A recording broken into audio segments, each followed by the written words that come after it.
makakapagligtas eh. Shit.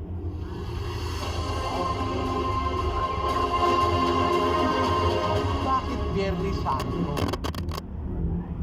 Bakit Santo? Bakit yung ibang araw ba, diablo o masama?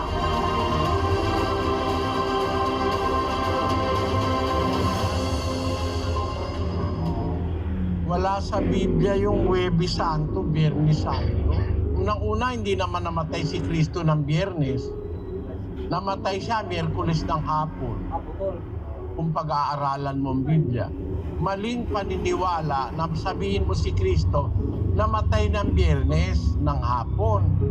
Tapos inilibing siya nung hapon. Tapos nabuhay na siya nung Sabado. Lalabas isang araw lang siya dun sa libingan. Kasi nilibing siya buong Sabado lang. Linggo, wala na siya sa libingan. Sabi dun sa ulat ni San Mateo. Nung pumunta si Maria Magdalena sa libingan, maagang-maaga ng linggo, wala na ron ang Kristo. Kung namatay siya ng Biyernes, lalabas. Isang araw lang siyang nalibing. Ang sabi ni Kristo, doon sa 12:40 ng Mateo.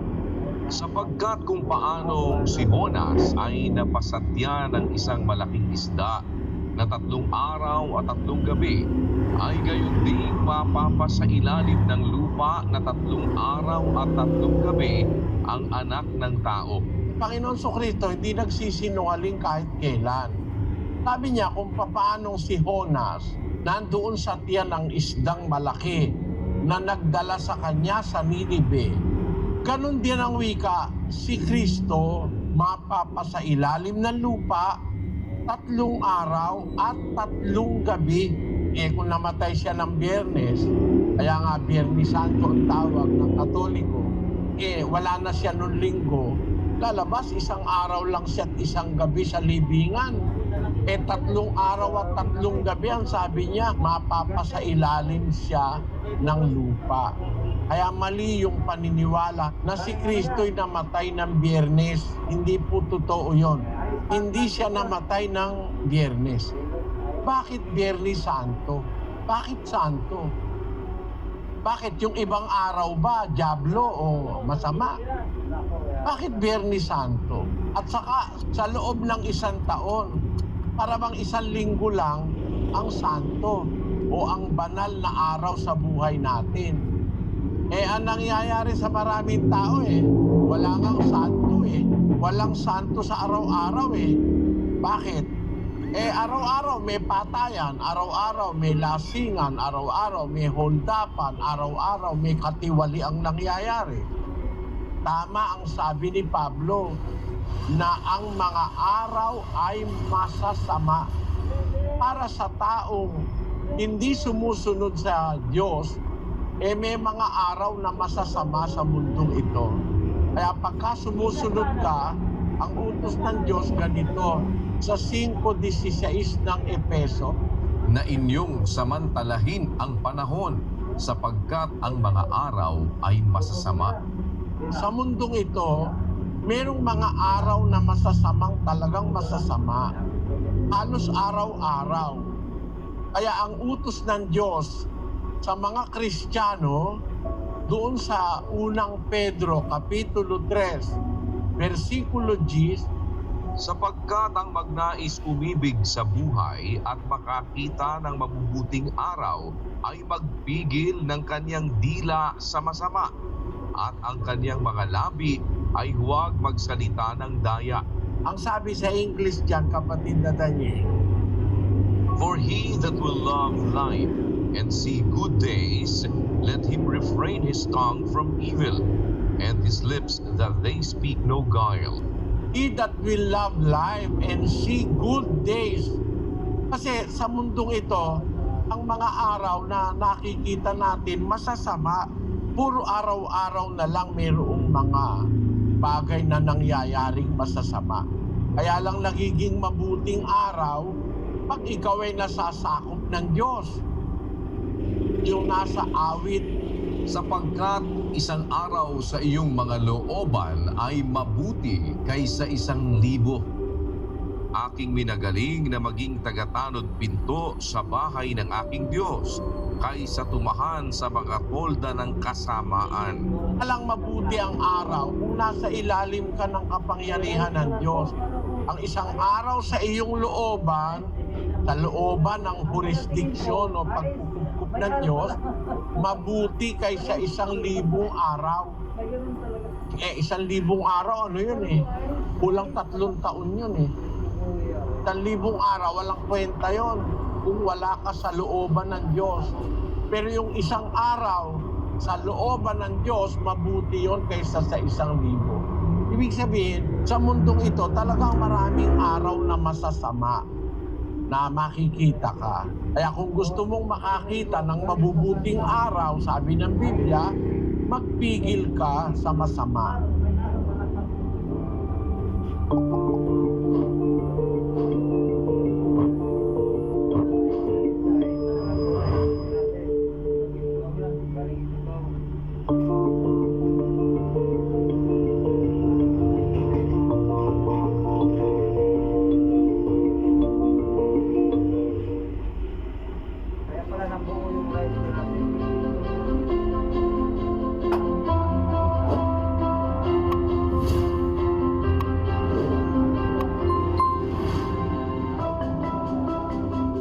Wala sa Biblia yung Huwebes Santo, Biyernes Santo. Unang-una, hindi naman namatay si Kristo ng Biyernes. Namatay siya Miyerkules ng hapon. Kung pag-aaralan mo ang Biblia. Maling paniniwala na sabihin mo si Kristo, namatay ng Biyernes ng hapon. Tapos inilibing siya nung hapon. Tapos nabuhay na siya nung Sabado. Lalabas 1 araw lang siya dun sa libingan. Kasi nilibing siya buong Sabado lang. Linggo, wala na siya sa libingan. Sabi dun sa ulat ni San Mateo. Nung pumunta si Maria Magdalena sa libingan, maagang-maaga ng linggo, wala na ron ang Kristo. Kung namatay siya ng Biyernes, lalabas. 1 araw lang siyang nalibing.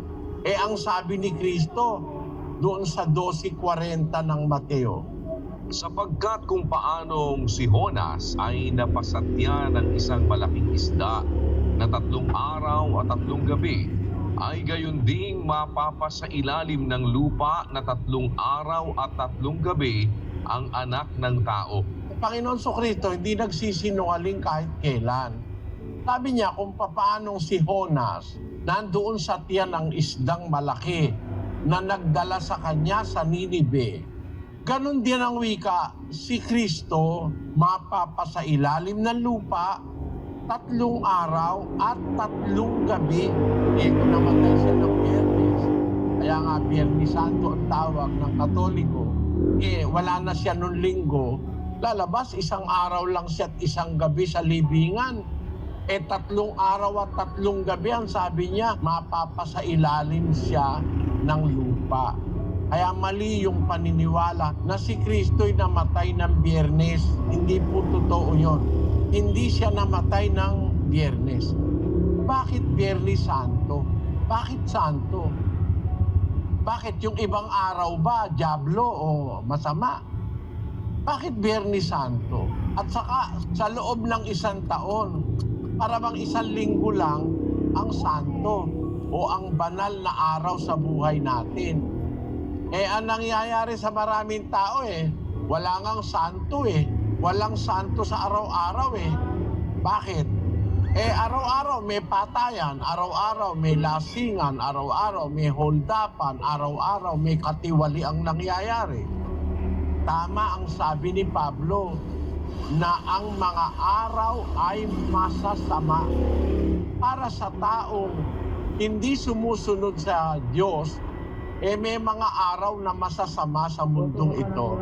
Kaya pagka sumusunod ka, ang utos ng Diyos ganito, sa 5:16 ng Efeso, na inyong samantalahin ang panahon sapagkat ang mga araw ay masasama. sa mundong ito, merong mga araw na masasamang talagang masasama. Halos araw-araw. Kaya ang utos ng Diyos sa mga Kristiyano, doon sa unang Pedro, Kapitulo 3, versikulo 10, sapagkat ang magnais umibig sa buhay at makakita ng mabubuting araw ay magpigil ng kanyang dila sa masama, at ang kanyang mga labi ay huwag magsalita ng daya. Ang sabi sa English dyan, kapatid na Daniel, For he that will love life and see good days, let him refrain his tongue from evil, and his lips that they speak no guile. he that will love life and see good days. Kasi sa mundong ito, ang mga araw na nakikita natin masasama, puro araw-araw na lang mayroong mga bagay na nangyayaring masasama. Kaya lang nagiging mabuting araw pag ikaw ay nasasakop ng Diyos. Yung nasa awit, Sapagkat isang araw sa iyong mga looban ay mabuti kaysa 1,000. Aking minagaling na maging tagatanod pito sa bahay ng aking Diyos, kaysa tumahan sa mga tolda ng kasamaan. alang mabuti ang araw kung nasa ilalim ka ng kapangyarihan ng Diyos. Ang isang araw sa iyong looban, sa looban ng jurisdiksyon o pagkukup ng Diyos, mabuti kaysa 1,000 araw. 1,000 araw, ano yun eh? Kulang 3 taon yun eh. 1,000 araw, walang kwenta yun kung wala ka sa looban ng Diyos. Pero yung isang araw, sa looban ng Diyos, mabuti yun kaysa sa 1,000. Ibig sabihin, sa mundong ito, talagang maraming araw na masasama na makikita ka. Kaya kung gusto mong makakita ng mabubuting araw, sabi ng Biblia, magpigil ka sa masama.